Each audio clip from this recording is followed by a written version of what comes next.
leave an open path for Beto, or do you think his I think comments it obviously it has, it has made the state bluer. Romney beat Obama here by double digits, and Trump beat Biden by single digits. So obviously the state is getting more modern, and Beto came close against Cruz in 2018.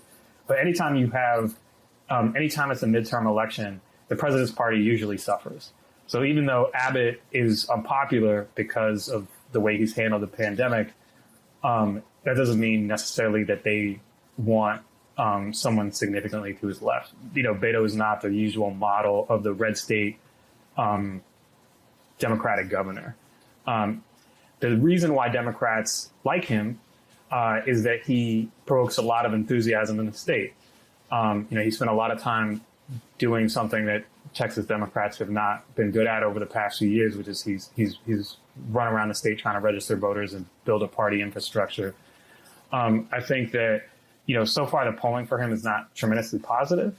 And he would be going into a headwind because it's a midterm in a year when the Democrat controls the White House.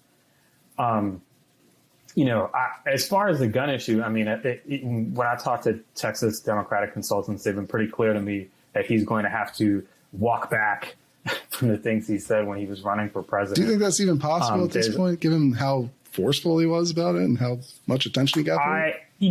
That's not up to me. Obviously, it's a question of whether, Texas voters believe his walk back, whether they prioritize other issues besides that. And so, maybe they don't believe him, but they prefer him to Abbott anyway. So there's a lot of questions that go into that. I think that, obviously Texas is a state with a lot of gun owners and people who support gun rights. So it's going to be an issue for him. He's going to have to deal with it at some point.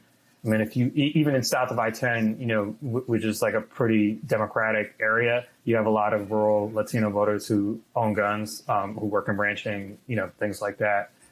So I think it's going to be an issue for him.